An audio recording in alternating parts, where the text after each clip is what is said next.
Studio की शानदार प्रस्तुति।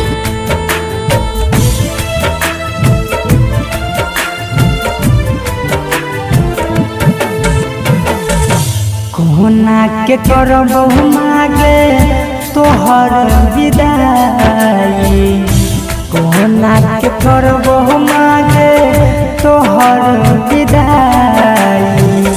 सहलो न जाय हम आगे तोहर जुदाई, सहलो न जाय हम आगे तोहर जुदाई। कोना के करबो मागे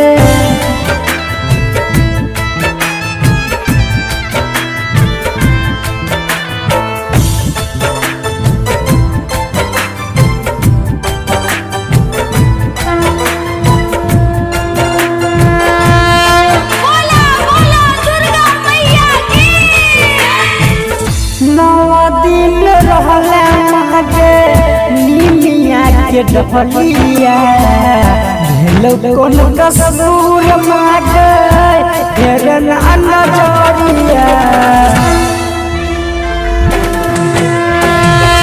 9 दिन रहले मागे निमिया के डफलिया भेलो कोन कसूर मागे फेरन नजरिया।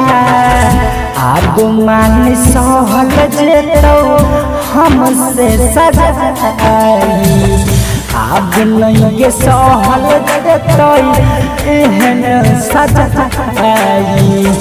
कोना के करबो मागे तोहर विदाई, कोना के करबो मागे तोहर विदाई। सहलो न जेतो मागे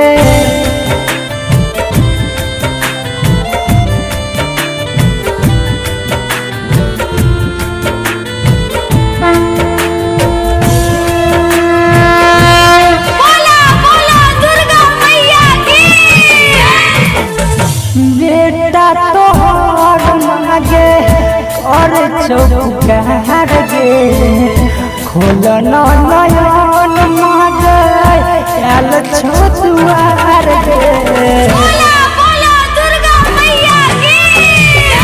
बेटा तोहर मागे और चौकार गे खोल नयन मागे आल छोटुआर गे।